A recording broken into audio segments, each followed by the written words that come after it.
আসসালামু আলাইকুম। আপনারা হয়তো ইতিমধ্যে জেনেছেন যে বিএনপির ভারপ্রাপ্ত চেয়ারম্যান তারেক রহমানের সঙ্গে প্রধান উপদেষ্টা প্রফেসর ডক্টর মোহাম্মদ ইউনূসের লন্ডনের বৈঠক নিয়ে এক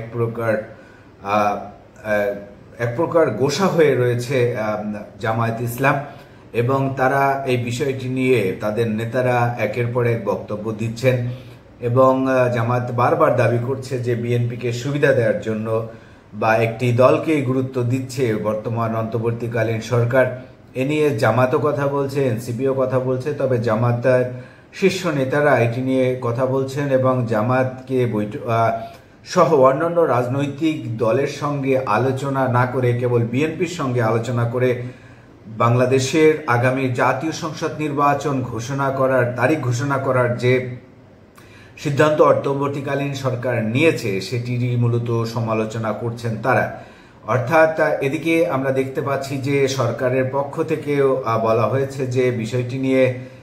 জামায়াত ইসলামের সঙ্গেও আলোচনা হবে, অন্যান্য রাজনৈতিক দলের সঙ্গেও আলোচনা হবে। ইতিমধ্যে জামায়াত ইসলামকে বুধবার যমুনায়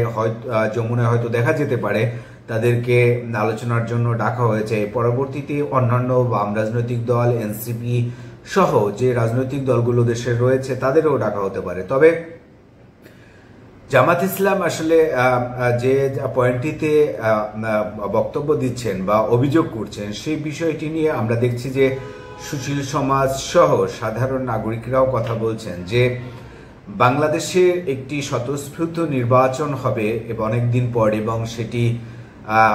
সব রাজনৈতিক দলের সঙ্গে আলোচনা করেই তারপরেই একটি তারিখ ঘোষণা করলে সেটি সর্বজন গ্রহণযোগ্য হতো। কিন্তু দেখা গিয়েছে যে প্রফেসর ডক্টর মোহাম্মদ ইউনূস লন্ডনে গেলেন এবং সেখানে বসে তারেক রহমানের সঙ্গে আলোচনা করে একটি যৌথ বিবৃতি দিলেন এবং তারপরেই মূলত নির্বাচনের যে তারিখটি তারা আগামী বছরের যে তারিখ ঘোষণা করেছে সেই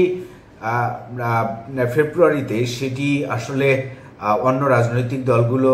ভালোভাবে নেয়নি, এবং আমরা সেটি দেখতে পাচ্ছি যে জামায়াত ইসলাম, অন্যান্য বাম রাজনৈতিক দল এবং এনসিপি তারা যখনই সুযোগ পাচ্ছে তখনই এই বিষয়টি নিয়ে বিএনপিকে আক্রমণ করছে। এবং বিএনপির পক্ষ থেকে অবশ্য বলা হয়েছে যে এই আলোচনায় শেষ আলোচনা নয় এবং এই নির্বাচন নিয়ে আরো কথা হবে, এবং নির্বাচন নিয়ে সবাইকে আজকে দেখলাম যে বিএনপির একজন শীর্ষ নেতা আমির খসরু সাহেব তিনি বলেছেন যে নির্বাচন নিয়ে সবাইকে ধৈর্য ধারণের জন্য, এবং এ নিয়ে নির্বাচন নিয়ে আরো আলোচনা হবে, কথা হবে। পাশাপাশি আমরা যে বিষয়টি আসলে আলোচনা এসছে যে সিভিল সোসাইটি মানুষজন এবং সাধারণ মানুষও যে বিষয়টির জায়গায় সরকারকে দায় দিচ্ছে বা বিএনপিকে দায় দিচ্ছে সেটি হচ্ছে যে প্রফেসর ডক্টর মোহাম্মদ ইউনূস লন্ডনে বসে তারেক রহমানের সঙ্গে বৈঠক করেছে সেটি ভিন্ন বিষয়, কিন্তু তিনি সেখানে বসে যদি বা সরকার বা বিএনপি যদি সেখানে বসে কোনো একটি তারিখ বা মাস নির্বাচনের ঘোষণা না করত, দেশে ফেরত এসে আরো কয়েকটি রাজনৈতিক দলের সঙ্গে আলোচনা করে যদি এই ফেব্রুয়ারিটাই যদি ঘোষণা করত তাহলে হয়তো এটি সর্বজন গ্রহণযোগ্য হতো এবং তখন আসলে সরকারেরও কথা বলা একটি জায়গা থাকতো। তবে লন্ডনে বসে সরকার খুব তাড়াহুড়ো করেছে এই বিষয়টিতে এবং তারা নির্বাচনের তারিখ সেখানে বসেই মাসটি ঘোষণা করেছে, অর্থাৎ ফেব্রুয়ারিতে নির্বাচন হবে সেই মাসটি তারা ঘোষণা করেছে। এ নিয়েই মূলত জামায়াত ইসলাম সহ অন্যান্য রাজনৈতিক দলের যে আপত্তির জায়গা, তারা বলছে যে এই বিএনপিকে সুবিধা দেওয়ার যে অভিযোগের জায়গাটি তৈরি করেছে আসলে সরকারি, এবং সরকার এবং বিএনপি যদি এখানে একটু বুদ্ধিমত্তা পরিচয় দিত যে তারা ফেব্রুয়ারিতে যদি তারা তারিখ নির্ধারণও করেন বা ফেব্রুয়ারি মাসকে যদি নির্বাচনের জন্য নির্ধারণ করেও থাকেন তাহলেও সেটি কৌশলগতভাবে তারা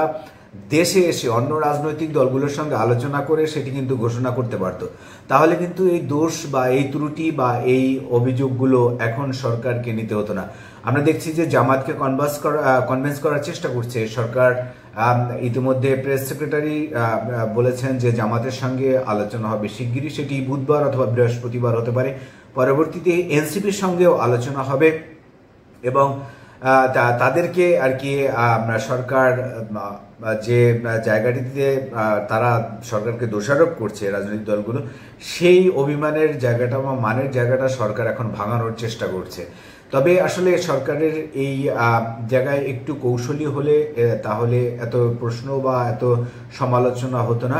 সেই জায়গাটি সরকার আসলে কিভাবে টেক ওভার করে সেটি এখন দেখার বিষয়। আজকের এ পর্যন্ত, সবাই ভালো থাকুন, আল্লাহ হাফেজ।